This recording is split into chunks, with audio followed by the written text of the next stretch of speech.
1-0, everybody. 1-0. And what a way to start off 1-0. Let's enter the Tiger Den. CNT Talking Tigers.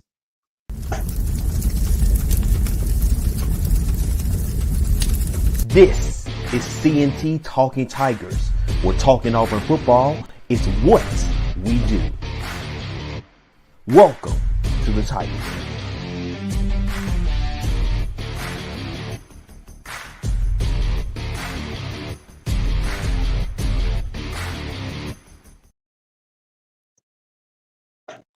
Hey, and welcome on in. Listen, you are now watching CNT Talking Tigers. I'm Courtney Chandler. There's Tony Milford. And listen, we thank you all so much for watching on YouTube on this evening, this beautiful Thursday evening. Hey, you know what to do. Subscribe to this channel, CNT Talking Tigers, and also follow us on Instagram, CNT Talking Tigers. You can see it there on the banner. Listen, we are 1-0, and what a way we start off 1-0. Tony, how you feeling? How you feeling, man? Hey, it feels good to, like Shawty Lowe say, it feels good to be here.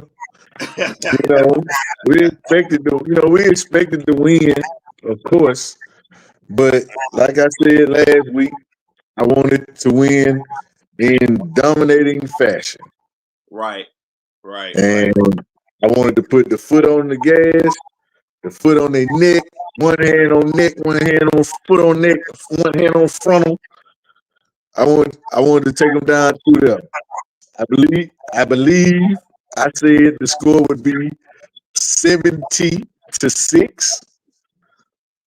I was off by 3 points both ways. It's all right. Because it was 73-3. We got three more than I asked for and gave up 3 less than I anticipated. So, I mean, I feel good, man. Let's talk about the game before we get into cash. Man, yeah.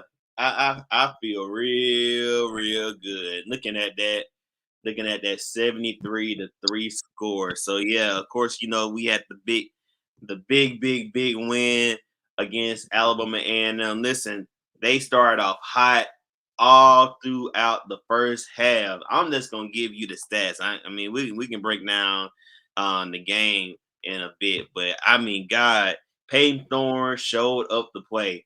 My man had 13 for 21, 322 yards and 4 touchdowns. He almost, if he would have stayed in the game, he might have would have had more touchdowns than he had all of last season. Then Jarquez Hunter came in, 4 carries, 53 yards, 1 touchdown. Malcolm Simmons, the freshman, 3 receptions, 91 yards and a touchdown. But I think the biggest thing that we saw on Saturday, 3 freshmen scored touchdowns. Malcolm Simmons, Cam Coleman, and Perry Thompson. 3 of our top elite freshmen scored touchdowns Saturday. Let's not forget about Keandre Lambert-Smith, who also scored big as well. Matt had the end zone. Defense played very solid as well. So all around, that's a solid game. I know we talking saying Alabama A&M, but to be able to put 73 points on the board and to be able to do it like that, that's a statement. Tony, what was your feeling and takeaway out of everything? Well, yeah, man. Everything that I wanted to see, that I wish I saw, that I anticipated seeing, the game really played out. If you watched the show last Thursday, it really played out exactly how I wanted it to play out. Mm-hmm. I was told Peyton Thorne had a chokehold on the offense. I said I wanted to see it. I saw it. He not only had 4 touchdowns in the air, he ran 1 on the ground. He finished with 5 total touchdowns in the first half alone. Yep. I said I wanted to see the freeze 4. We saw 3 of the 4. Malcolm Simmons caught 3 balls and a touchdown. He also recovered a block punt for a touchdown. Yep. Perry caught 2 balls. 1 wasn't touched. 2 balls, 82 yards, 1 touchdown. Cam Coleman, 2 catches, 62 yards, 1 touchdown. Sam Jackson even got involved. Jackson 5 got involved. He caught a touchdown. KLS caught three catches, 3 balls, 2 touchdowns. So everybody was scoring touchdowns on Saturday, which is what I was looking for. We had a total of 451 yards passing. We had 177 rushing. We sacked A&M 3 times. We had over 600 yards total offense. I said I wanted to see our defensive front, our front four. I wanted to see them really dominate and make it easy for the linebackers. I said I didn't want the linebackers to do too much. Well, Alabama A&M had 38 carries for only 36 yards. So the defensive line lived in their backfield all day long, man. We was in heavy rotation. I liked what I saw. Alabama A&M had 16 third down opportunities. Last year, if you watched us last year, if you followed us last season, every week I came in here talking about how we couldn't get off the field on third downs. Well, ladies and gentlemen, we had Alabama A&M they were 2 for 16 on third down opportunities. 1 for 2 on fourth down. So conversion opportunity, they were 3 for 18 on Saturday. I loved it. They only had a total of 240 yards all together. Total. It was as dominant as I've seen an Auburn team in a long time, regardless of the competition. That's how you treat SWAC competitions. That's how you're supposed to beat an Alabama A&M. I remember a couple of years ago when we played, it might have been Alabama State. That game was close in the first half. Yeah, it was. It was close in the first half. Well, hey, as they say on Remember the Titans, when he looked down at Coach Boone, he told him, leave no doubt. And that's what we did. We left no doubt.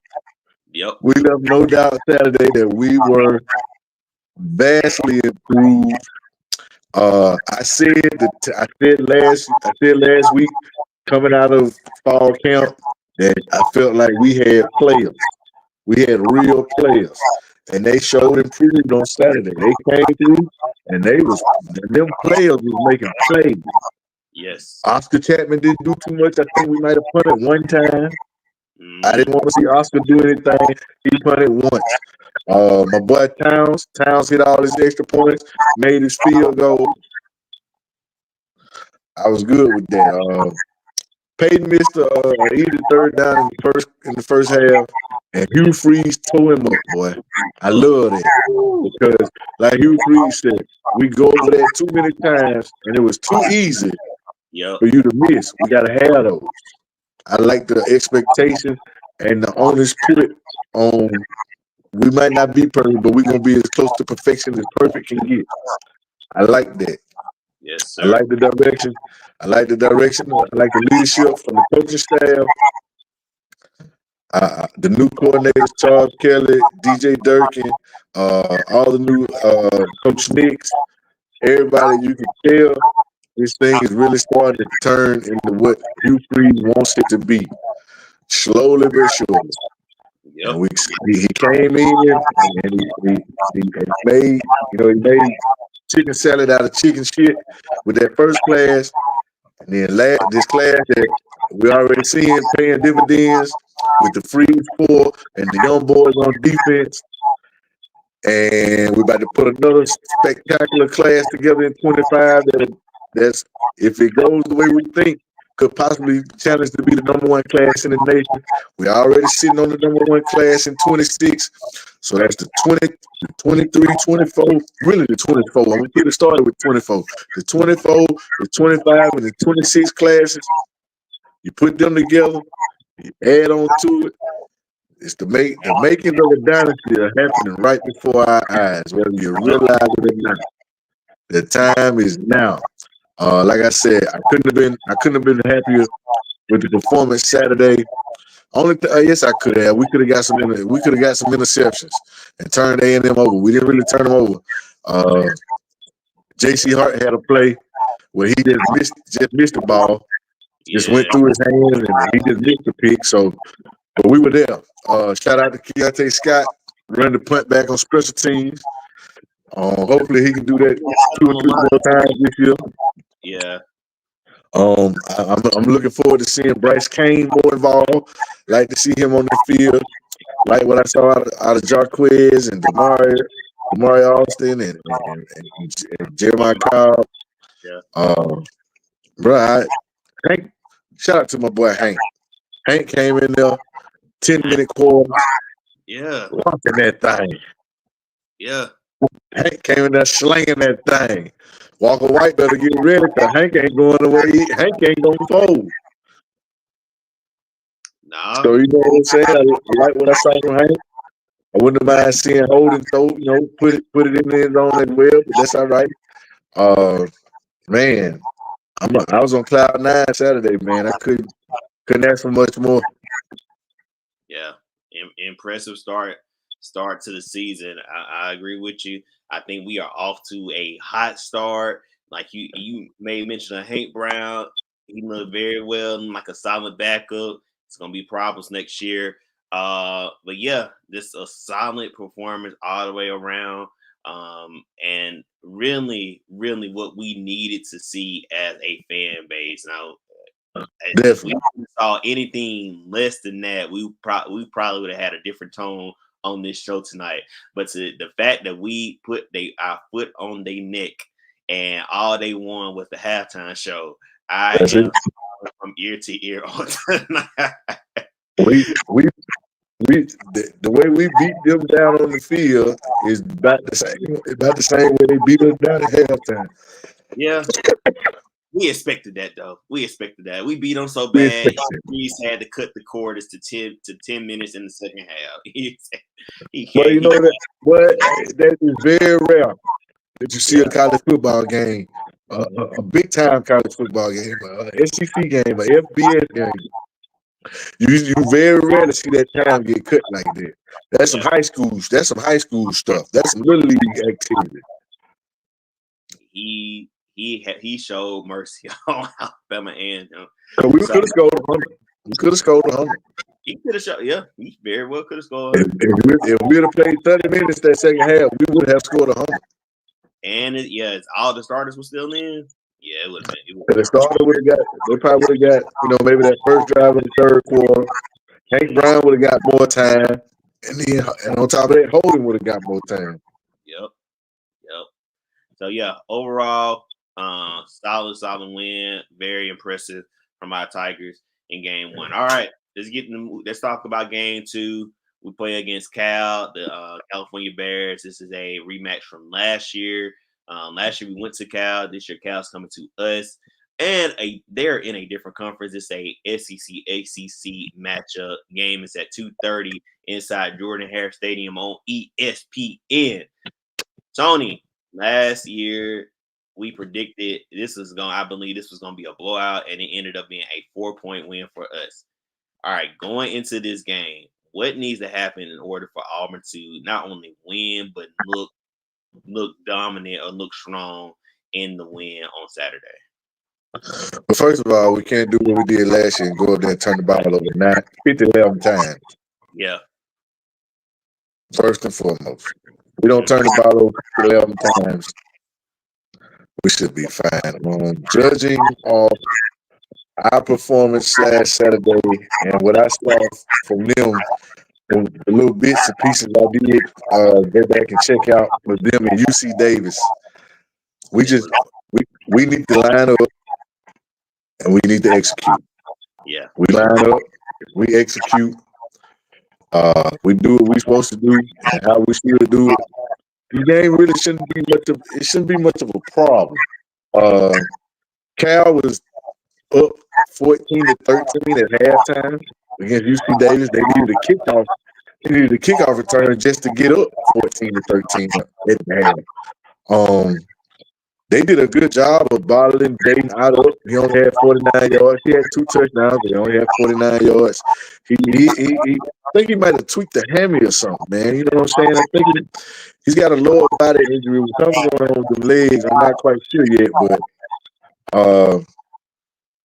Even that quarterback, he didn't do a whole lot. He was 15 for 22, Yeah. 158 yards, 1 touchdown. Sound like Peyton Thorne from last year.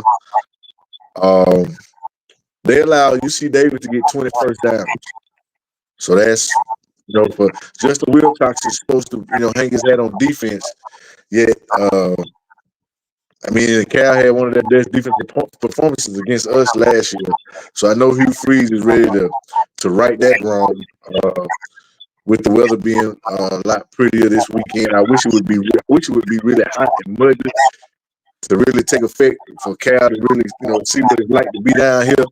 But I think it's gonna be nice and nice and sunny and pretty out there on the plain. They're gonna get a California experience in Auburn. It's gonna be 77 degrees. Yeah, it's gonna be perfect weather out there for them, so that won't bother them. But their body clock might not be right because I don't know how many 11 or 12 o'clock kickoffs they have out there in California. Because it's gonna be gonna be a 2:00, 2:30 kickoff here. It's gonna be about 12:30 out there. So they gave up over 300 yards to UC Davis, and they didn't manage 300 yards. So we need to find a way to do what we do. They were 2 for 13 on third down last week.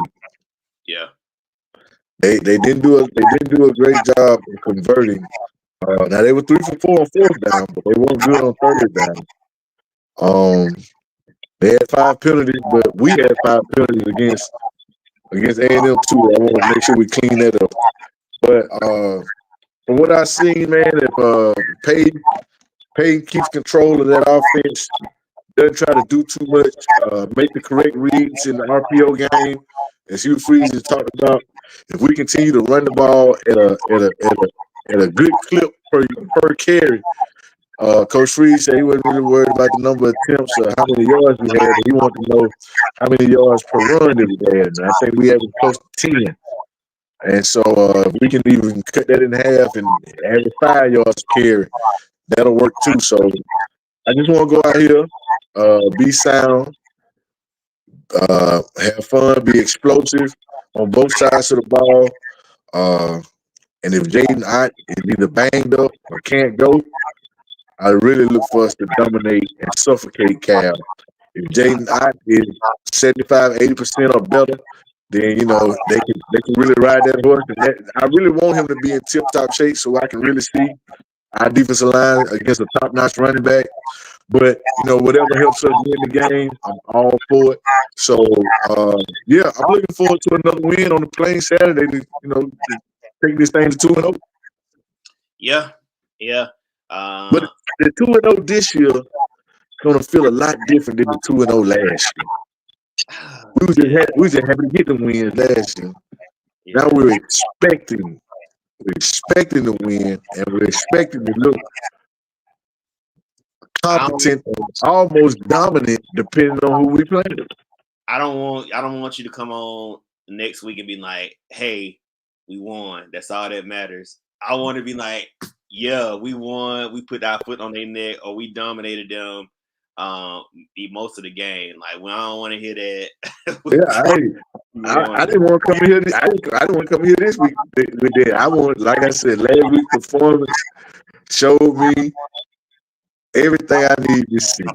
I believe in what we are doing, how we're doing it, and who we doing it with. And so I'm excited, man. There's no reason why this game. I can't remember last week if I said 31-17 or something like that. I think it was. I'm expecting us to win this game, and I'm gonna up it to 38. I'm gonna up it to 38-17. Yeah, well, we'll put a few more points up there. I think they might get 2 touchdowns and a field goal. They might not even get that field goal, but I feel like they might get at least 2 touchdowns out the deal. But we're gonna have so many touchdowns out the deal. And the 2 ain't gonna make no difference. Yeah. So you going 38-17? 38-17. 38-17. Man, I'm going 34-10. I don't think they're gonna be able to compete in Jordan Air. I just don't. It's a whiteout. It's gonna be all white in there too, and the game sold out. I don't think they're gonna be able to compete in there. But are we? But ain't we gonna be wearing blue? Huh? Ain't Auburn gonna be in a blue jersey? Yeah, they're gonna be in their blue jerseys, but the fans are asked to wear all white. Don't make no sense to me.